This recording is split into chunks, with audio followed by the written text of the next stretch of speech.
അപ്പോൾ ഇന്ന് നമ്മുടെ ചെറിയൊരു മോർണിംഗ് റൂട്ടീൻ കണ്ടാലോ. കിച്ചണിലോട്ടുള്ള എൻട്രിയിൽ എൻ്റെ ആദ്യം നോട്ടം ഈ ഷെൽഫിലോട്ടായിരിക്കും കേട്ടോ. ബേക്കറി എന്തെങ്കിലും ഉണ്ടോ എന്നാണ് നോക്കുന്നത്. അവിടെ എന്തെങ്കിലും ഉണ്ടെങ്കിൽ അത് കഴിച്ചിട്ടേ ബാക്കി പണിയുള്ളൂ.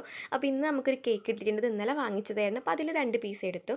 പിന്നെ ടൈം നോക്കിയപ്പം 7:10 ആയിട്ടുണ്ട്. അയ്യോ ചായയൊക്കെ ഉണ്ടാക്കണമല്ലോ. അപ്പോൾ ചായ ഉണ്ടാക്കിയപ്പോൾ നമുക്ക് ഇന്ന് വേഗം ഉണ്ടാക്കാൻ പറ്റുന്നത് പുട്ടാണെന്ന് തോന്നിയപ്പം ആദ്യം തന്നെ പുട്ടുപൊടിയൊക്കെ മിക്സാക്കി വെച്ചു. തേങ്ങ കുറച്ച് ചിരവി വെച്ചു. ഇനി പുട്ട് ഉണ്ടാക്കണം. പുട്ട് നമ്മൾ അടുപ്പത്തോട്ട് വെച്ചിട്ടുണ്ട്. പുട്ട് അവിടെ കിടന്ന് ആവിയൊക്കെ വന്നോട്ടെ അല്ലേ, നമുക്ക് ബാക്കി പരിപാടിയൊക്കെ റെഡിയാക്കാം. ഷിനുവിന് ചോറ് വേണം, പിന്നെ സ്നാക്കൊക്കെ വേണം. അപ്പോൾ അവന് നെയ്ച്ചോറ് ഉണ്ടാക്കി കൊടുക്കാമെന്ന് വിചാരിച്ചിട്ട് ഉള്ളി അരിഞ്ഞപ്പോഴാണ് അരി ഇട്ടിട്ടില്ലല്ലോ എന്ന് ഓർമ്മ വന്നത്. അപ്പോൾ അരി പോയി വെള്ളത്തിലിട്ട് കുറച്ച് സോയാ ചങ്ക്സ് ഉണ്ടായിരുന്നു, അതും കൂടെ വെള്ളത്തിലിട്ട്. അപ്പോഴേക്കും നമ്മുടെ പുട്ട് റെഡി ആയിട്ടുണ്ടായിരുന്നു.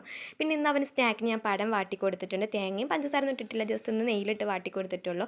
അപ്പോഴാണ് സോയാ ചങ്ക്സിൽ കറിവേപ്പ് വേണമല്ലോ എന്ന് ആലോചിച്ച് പോയി കറിവേപ്പൊക്കെ പറിച്ചു കൊടുത്ത് സോയാ ചങ്ക്സ് ഫ്രൈ ആക്കി എടുത്തിട്ടുണ്ട്.